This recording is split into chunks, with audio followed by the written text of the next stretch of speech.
ये बचन का पिछले 50 सालों से हमारी हर खुशी का हिस्सा पारस घी। और अब बात एंटीलिया विस्फोटक कांड के बाद हो रहे क्राइम के विस्फोटों की कर लेते हैं। ये तो साफ हो गया है कि सचिन वाजे केस की जांच एनआईए ही करेगी, यानी केंद्रीय एजेंसी करेगी। इस बीच 3 अप्रैल तक सचिन वाजे को फिर से कस्टडी में भेज दिया गया है। वही वाजे ने कोर्ट में कहा कि उसे बलि का बकरा बनाया जा रहा है। वाजे कुछ भी कहे, लेकिन अब एनआईए वाजे पर मनसुख केस का शिकंजा लगातार कसती जा रही है। आइए आपको बताते हैं कि मनसुख हत्याकांड के मामले में वाजे पर शक क्यों है। एंटीलिया कांड में इस्तेमाल स्कॉर्पियो से शुरुआत हुई। स्कॉर्पियो का मालिक मनसुख हिरेन था, जो वाजे का दोस्त है। पहले कहा गया कि वो गाड़ी चोरी हो गई थी, लेकिन बाद में पता चला कि उसे इस्तेमाल तो सचिन वाजे, जो आरोपी है, वही कर रहा था। वहीं यह भी माना जा रहा है कि मनसुख मुंह खोलता तो वाजे की मुसीबत बढ़ सकती थी।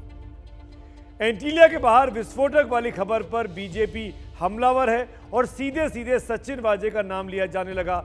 यहीं से वाजे की घबराहट शुरू हो गई और अब एनआईए के सूत्रों से जो जानकारी मिल रही है, उसमें वाजे की गर्दन आरोपों में लगातार फंसती जा रही है। पुलिस वालों से दोस्ती दुश्मनी पर यह कहावत क्यों बनी? काश ये बात मनसुख हिरेन को पहले समझ आ जाती। जैसे जैसे जांच आगे बढ़ने लगी है, ये कहानी दोस्ती के नाम पर दगे की नजर आने लगी है। एक पुलिस वाले की साजिश के जाल में फंस गया मनसुख हिरेन। मनसुख हिरेन एक ऑटोमोबाइल व्यापारी था, जिसका दोस्त था सचिन वाजे, the encounter specialist, Mumbai police का बड़ा चेहरा। दोनों के संबंधों की गवाह है ये सीसीटीवी तस्वीरें। ये तस्वीरें 17 फरवरी की है, जिसमें मनसुख सीएसटी के बाहर रास्ता क्रॉस करता दिख रहा है। मनसुख टैक्सी से उतरकर सिग्नल पर जाता है, जहां एक वॉल्वो खड़ी दिख रही है, जिसमें जाकर वो बैठ जाता है। इसी सीसीटीवी तस्वीर के आधार पर एनआईए वॉल्वो को ढूंढ रही थी, जो 23 मार्च को दमन से मिली। माना जा रहा है इस वॉल्वो को सचिन वाजे ही चला रहा था। अब ये गाड़ी महाराष्ट्र एटीएस से होते हुए एनआईए के पास जा पहुंची है। न जाने क्या सोचकर मनसुख हिरेन ने सचिन वाजे पर भरोसा किया, जिसकी कीमत उसे जान देकर चुकानी पड़ी। 5 मार्च को मनसुख हिरेन का शव मिला। उसका शव मुंबई से सटे मुमरा इलाके की खाड़ी में मिला था। मुंह पर रुमाल बंधा था। शुरू में पुलिस ने इसे आत्महत्या बताया था, लेकिन जैसे जैसे जांच आगे बढ़ी, दोस्ती की आड़ में साजिश का खुलासा होता चला गया। जांच में सामने आ रहा है मनसुख को क्लोरोफॉर्म सुंघाकर बेहोश किया गया। इसके बाद मनसुख के मुंह पर रुमाल बांधा गया। हाई टाइड के समय शव फेंका गया, इस उम्मीद में कि शव पानी के साथ बह जाएगा। जांच के साथ ये भी साफ होता आ रहा है कि हत्यारे पूरी प्लानिंग के साथ आए थे। उनकी पूरी तैयारी इस सबूत को मिटा देने की थी। एटीएस ने अपनी जांच में 2 लोगों को गिरफ्तार किया है। इसमें एक था पूर्व पुलिसकर्मी विनायक शिंदे और दूसरा था एक बुकी रमनिक लाल गोरे। जांच में सामने आ रहा है कि यह काम सचिन वाजे के कहने पर ही किया गया। सचिन वाजे इस बात पर नजर रखे हुए था कि उसका दोस्त मनसुख हिरेन किसी भी हालत में जिंदा ना बच पाए। एनआईए को संदेह है कि न केवल साजिश रचने, बल्कि वारदात के समय घटनास्थल पर मौजूद था सचिन वाजे। एटीएस ने जो कॉपी एनआईए को सौंपी है, उसके मुताबिक मनसुख की मौत के बाद वाजे मुंबई आया था। उसने डोंगरी इलाके में टिप्सी बार पर रेड कर ढोंग किया था। वाजे के साथ कितने लोग आए थे? 20 आदमी तक। वो लोग चेकिंग करने गए, चेक करने गए दुकान में क्या है, वही चेक किया पूरा। ये किया बाद में वो लोग वही पेपर वर्क किया, पेपर चेक किया अपना, बाद में गए। वो टाइम कस्टमर कोई नहीं था, कस्टमर खाली हो गए थे, इसके लिए उसका कोई नहीं था, अपने स्टॉप था। वाजे के सहयोगी विनायक शिंदे ने तावड़े बनकर मनसुख को बुलाया था। मनसुख को कार में बेहोश किया गया और फिर खाड़ी में फेंका गया। खाड़ी में फेंके जाने के बाद ही दम घुटने से मौत हुई। मनसुख की डायटम रिपोर्ट में फेफड़ों में खाड़ी का पानी मिला है, जिसके बाद हरियाणा की लैब को डायटम रिपोर्ट भेजी गई है। एटीएस सूत्रों ने बताया कि वाजे के कहने पर शिंदे ने अपने साथियों के साथ मिलकर कत्ल को अंजाम दिया। विनायक शिंदे की गिरफ्तारी हुई है, लेकिन और कितने लोग इस हत्या में शामिल थे, उनकी गिरफ्तारी होनी अभी बाकी है। लेकिन सवाल यह है कि सचिन वाजे ने अपने दोस्त का ही कत्ल क्यों कर दिया? दरअसल 18 फरवरी को स्कॉर्पियो चोरी की शिकायत दर्ज कराते ही मनसुख हिरेन का नाम केस के साथ जुड़ गया था। 25 फरवरी को स्कॉर्पियो जैसे ही विस्फोटक रखकर खड़ी की गई तो तय था मनसुख से पूछताछ होगी। तब तक जांच वाजे के पास थी, वो निश्चित था। इसके बाद मामले पर बीजेपी हमलावर हो गई और उद्धव सरकार को घेरने गई। सीधे सीधे सचिन वाजे का नाम लिया गया।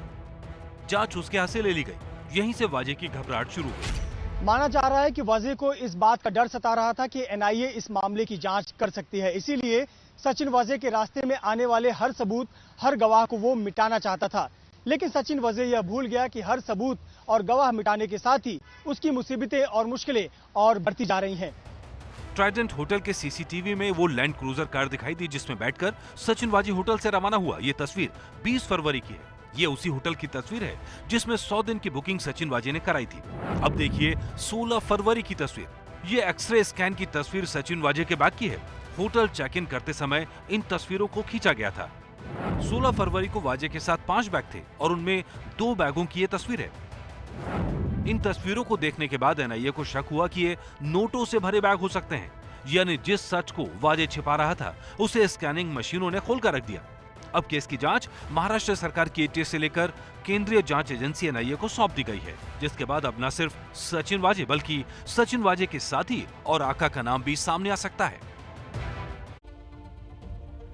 सचिन वाजे की कस्टडी एनआईए को मिल चुकी है। आज कोर्ट में एनआईए ने बताया कि सचिन वाजे जांच में सहयोग नहीं कर रहा है।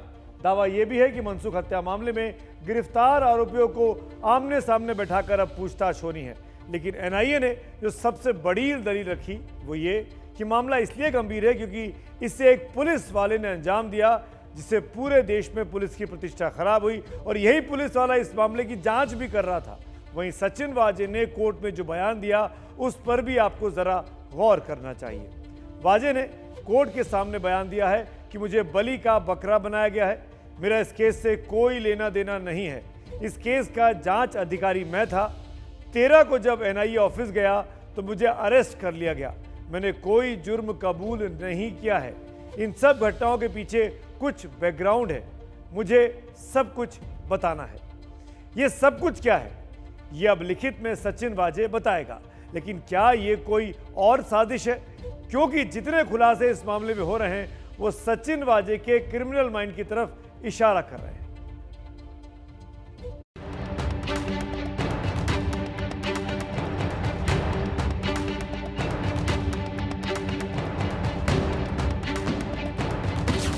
ये तस्वीरें मुंबई पुलिस को सालों तक तंग करेंगी।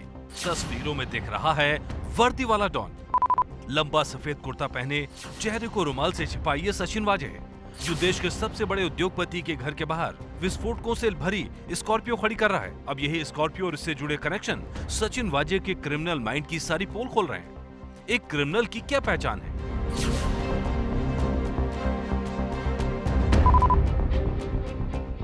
ना कानून को मानता है, ना इंसानियत को मानता है, बस अपना फायदा देखता है और उसका मकसद पूरा करती हैं बंदूकें, हत्या, वसूली।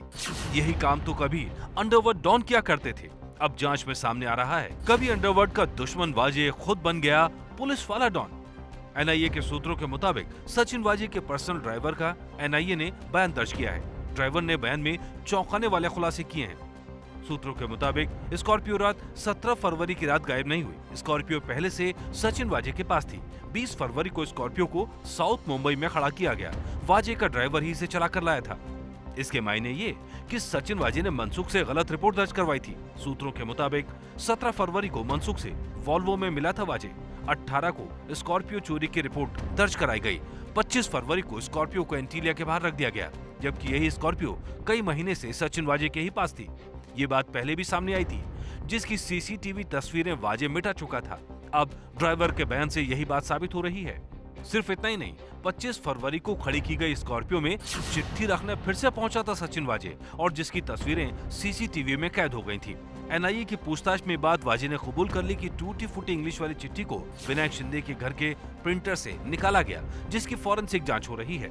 इसके अलावा मनसुख मर्डर केस में भी वाजे ने पूरे दिन कोई कॉल नहीं किया ताकि मर्डर में उसका नाम न आए। उसने पूरे दिन व्हाट्सएप से फोन किए। उसने पूर्व पुलिसकर्मियों की मदद से तैयार किए गए रैकेट से एक के बाद एक अपराधों को अंजाम दिया। उसने वो सारे तरीके अपनाए जिन्हें अपराधी इस्तेमाल करते हैं। लेकिन फिर उसके पाप का घड़ा भर गया और अब एनआईए के पास जिम्मेदारी है कि उसके सारे पापों का राज फाश करे। इंडिया का झोंक मस्ती का झोंक ये बदन का। पिछले 50 सालों से हमारी हर खुशी का हिस्सा पारस घी।